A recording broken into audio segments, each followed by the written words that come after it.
ඔබ පහසු විදිහට වාඩි වෙන්න, කය කෙලින් තබා ගන්න, ඇස් දෙක වහගන්න, බෙල්ල කෙලින් තබා ගන්න.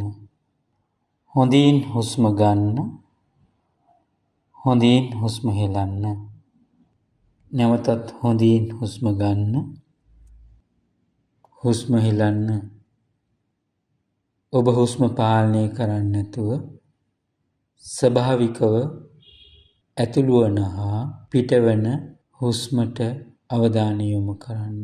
දැන් අපි සූදානම් වන්නේ මරණානුස්සති භාවනාව සිදු කිරීමටයි. මේ ලෝකේ ඉපදුන හැම කෙනෙකුටම පොදු නීතියක් තියෙනවා. ඒ තමයි අවසානයේ මරණයට පත්වීම. ධනවත් මිනිස්සුත් මරණයට පත්වෙනවා. දුප්පත් මිනිස්සුත් මරණයට පත්වෙනවා. රජවරුත් මරණයට පත්වෙනවා. යාචකයනු මරණයට පත්වෙනවා.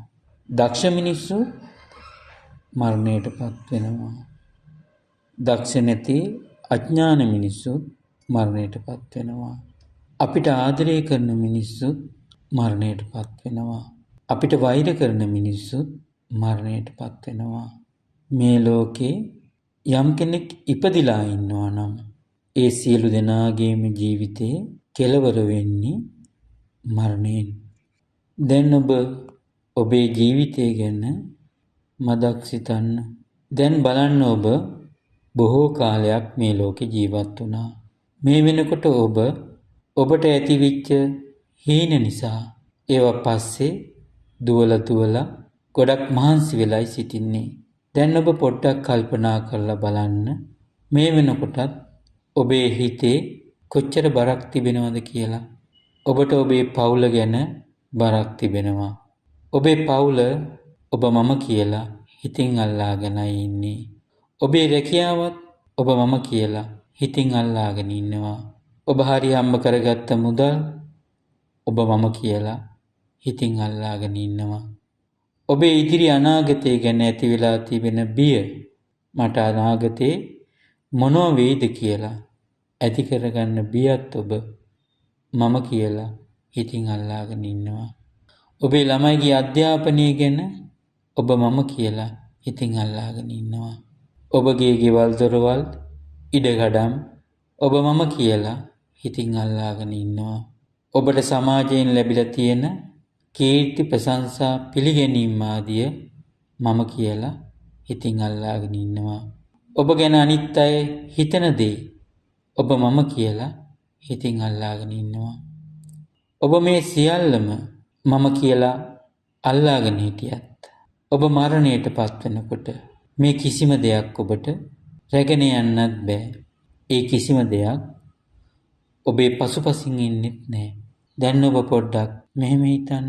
වසර ගණනාවක් දුක් මහන්සි වෙලා ඔබ හදපු නිවාස තිබෙනවා. ඒ බිත්තිවල තිබෙන්නේ ඔබේ හිතේ තියෙන සිහිනයි. ඒ කවුළුවල ඔබගේ බලාපොරොත්තු තිබෙනවා. නමුත් ඔබ මිය යන දවසේ ඔබේ සිරුර එම නිවසින් පිටතට රැගෙන යනවා. නමුත් කිසිම දවසක ඔබට ඒ නිවසට නැවත එන්න බැරුව යනවා. ඒ තරම්ම මේ ජීවිතේ අවිනිශ්චිතවයි අපි ගත කරන්නේ. ඒ වගේම තමයි අපි ගොඩාක් ආදරය කරන මේ ශරීරය අපි හොඳින් කවලා පොවලා ඇඳුම් අන්දවලා සුවඳ විලවුම් ගල්වලා ආරක්ෂා කරලා රැක බලා ගන්න මේ ශරීරය දවසක නිශ්චල වෙනවා. අද මේ කතා කරන දිව දවසක නිශ්ශබ්ද වෙනවා. අද මේ බලන ඇස් දෙක දවසක පිය වී යනවා. අද මේ තද කරලා අතින් අල්ලා ගන්න අත් දවසක ලිහිල් වෙලා යනවා. අද මේ ගමන් කරන පාද දවසක නවතිනවා. ඔබේ හුස්ම ටික නතර වුණාට පස්සේ ඔබේ නමත් අතුරුදහන් වෙලා ඔබට මල් සිරුර කියන නමකුත් වැටෙනවා. අවසානයේ ඔබේ නමත් අතුරුදහන් වෙනවා. දැන් ඔබ හුස්ම ගනිමින් ජීවත් වෙනවා. ඔබ අද රැයට මරණයට පත් වෙන්න පුළුවන්. ඔබ හෙට උදේට මරණයට පත් වෙන්න පුළුවන්. ඔබ හෙට හවසට මරණයට පත් වෙන්න පුළුවන්. ඔබ අද දවසේ හෝ හෙට දවසේ ඕනෑම කාලයක මරණයට පත්වෙන්න පුළුවන්. ඔබ මේ සතිය ඇතුළත මරණයට පත්වෙන්න පුළුවන්. ඔබ මේ මාසය ඇතුළත මරණයට පත්වෙන්න පුළුවන්. ඔබ මේ අවුරුද්ද ඇතුළේ මරණයට පත්වෙන්න පුළුවන්. ඔබ ඉදිරි අවුරුදු 25 තුළ මරණයට පත්වෙන්න පුළුවන්. ඔබ ඉදිරි අවුරුදු 50 තුළ මරණයට පත්වෙන්න පුළුවන්. මේ මරණය කියන ස්වභාවය කාලයකට අයිති දෙයක් නෙවෙයි. ඕනෑම වෙලාවක ඕනෑම කාලයක ඔබව මරණයට පත්වෙන්න පුළුවන්. ඔබ රෝහලක ඇඳක සිටිනවා යයි සිතන්න. ඔබේ අසලින් ඔබගේ ආදරණීයයන් අය සිටිනවා. ඔවුන්ගේ ඇස්වල කඳුළු තිබෙනවා. ඔවුන් ඔබ සමග කතා කරන්න උත්සාහ කරත් ඔබ මැරුණට පස්සේ ඔබගෙන් වචන එන්නේ නැතුව යනවා. ඔබගේ අතල්ලාගෙන සිටින පුද්ගලයා ඔබව බේරගන්නට කැමති වුණත් ඔහුටත් කිසි දෙයක් කරන්න බැරුව යනවා. ඔබට කොපමණ මුදල් තිබ්බත් ඔබ මරණින් බේරගන්න බැරුව යනවා. ඔබට කොපමණ වෛද්‍යවරු හිටියත් ඒ අයටත් ඔබව මරණින් ගලව ගන්න බැරුව යනවා. ඔබට කොපමණ බලය තිබ්බත් බලයට ඔබව මරණින් ගලව ගන්න බැරුව යනවා. ඔබ කොපමණ ප්‍රසිද්ධ කෙනෙක් වුණත් ඒ ප්‍රසිද්ධියට ඔබව මරණින් ගලව ගන්න බැරුව යනවා. ඔබගේ මරණය ඉදිරියේ ඔබ වටා සිටින සියලු පුද්ගලයන් අසරණභාවයට පත් වෙනවා. ඔබ නිතරම කල්පනා කරන්න. ඒකාන්තයෙන්ම මම මේ යනවා. ඒකාන්තයෙන්ම මටත් මේ යන්න සිද්ධ වෙනවා. ඒකාන්තයෙන්ම මටත් මරණයෙන් නම් ගැලවීමක් නැහැ. මෙහෙම කල්පනා කිරීම නරක සිතුවිල්ලක් නෙවෙයි. මෙහෙම කල්පනා කරද්දි තමයි අපේ ජීවිතයේ නැවත නැවත සත්‍ය කරා අවදිවන්නේ. මරණය සිහි කරන මිනිසා වෛරය අඩු කරගන්නවා. තරහව අඩු කරනවා. අහිංසක මිනිස්යන්ට රිද්දන එක නවත්තලා දානවා. තමාට එන අපරාධ හැඟීම් දිය කරලා දානවා. එහෙම හිතන්නේ ඔහුට තේරෙනවා මේ හැම දෙයක්ම తాවකාලික දේවල් කියලා. ඔබ හොඳට කල්පනා කරලා බලන්න. ඔබ සමග බහින්බස් වූ කෙනෙක් ඔහුගේ වචනයක් නිසා ඔබ දින ගණනාවක් මාස ගණනාවක් ඔහුත් එක්ක තරහ වෙලා ඉන්නවා. නමුත් ඔහුත් මිය යනවා. ඔබත් මිය යනවා. මේ ඔබේ සිතේ හටගත්ත තරහව, වෛරය, ඊර්ෂ්‍යාව, ක්‍රෝධය යන ස්වභාවයන් වල කිසිම වටිනාකමක් නැහැ. ඒ නිසා ජීවත් වෙලා ඉන්න ටික කාලේ හොඳින් ජීවත් වෙන්න උත්සාහ කරන්න ඕනේ. අපි අපේ ජීවිතේ බොහෝ දේවල් වෙනුවෙන් ගෙවලා දානවා. අපි තවමත් මුදල් සොයා ගන්න උත්සාහ කරනවා. තවත් ගෞරවය ලබා ගන්න උත්සාහ කරනවා. තවත් බලය ලබා ගන්න උත්සාහ කරනවා. බොහෝ බලාපොරොත්තු වෙනුවෙන් බොහොම වෙහෙසෙනවා.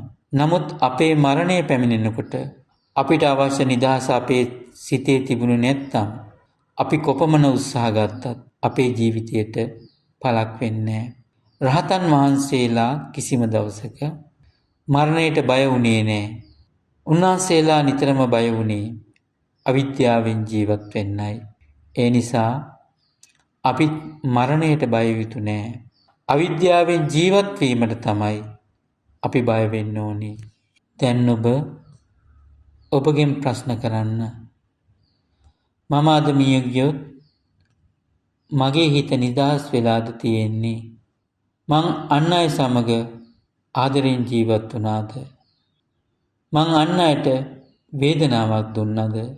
මම සත්‍යයට අනුව ජීවත් වුණාද? හොඳින් කල්පනා කරලා බලන්න. ඔබට උඩට ගත්ත හුස්ම ටික පිට කරන්න බැරි වුණොත් ඔබ මරණයටපත් වෙනවා. ඔබ පහළට හෙළපු හුස්ම ටික උඩට ගන්න බැරි වුණොත් ඔබ මරණයටපත් වෙනවා. ඒ තරම්ම මේ ජීවිතේ හරිම අස්ථිරයි. දැන් ඔබ ඔබේ ශරීරයට සිත යොමු කරන්න. ඔබ තරුණ කාලේ ඔබගේ කෙස් ඊටම ලස්සනට තිබුණා. ඒ වගේම තමයි නියපොතු, දත්, සම ඊටම ලස්සනට තිබුණා.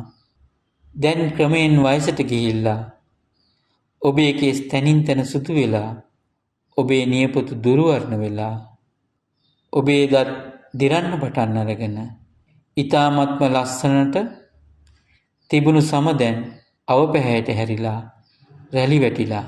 ඔබටත් ළමා කාලයක් තිබුණා. ළමා කාලේ ඉක්මවා ගින් ඔබ තරුණ කාලයටපත් වුණා. තරුණ කාලේ ඉක්මවා ගින් ඔබ වැඩිහිටි භාවයටපත් වෙනවා. වැඩිහිටි භාවයේ ඉක්මවා ගින් ඔබ මහල්ලෙක් බවට පත් වෙනවා. මේ ආකාරයට ක්‍රමක්‍රමයෙන් අපි වයසට යනවා.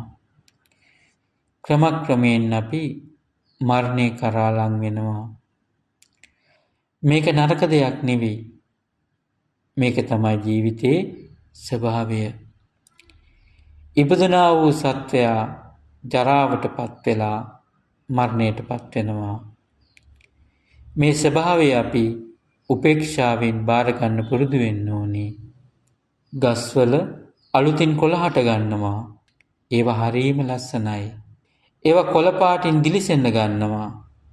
සුලන් හමනකොට ඒ කොළ නටන්න ගන්නවා.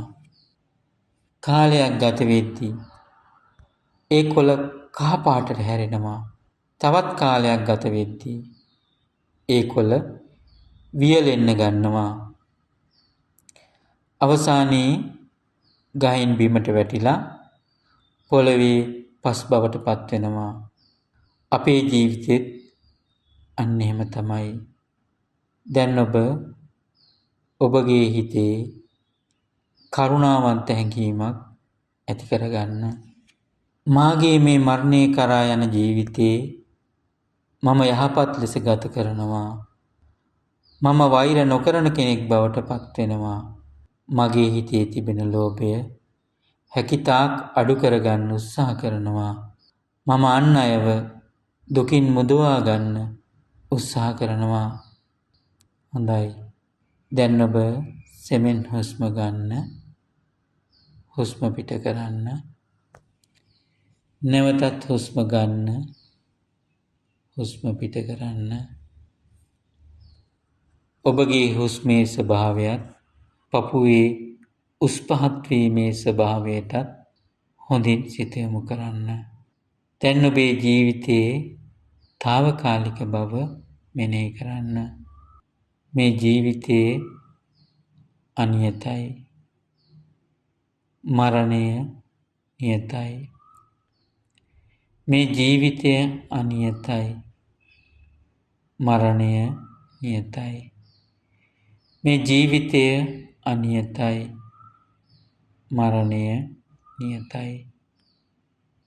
මේ ජීවිතය අනියතයි. මරණය නියතයි. මේ ජීවිතය අනියතයි.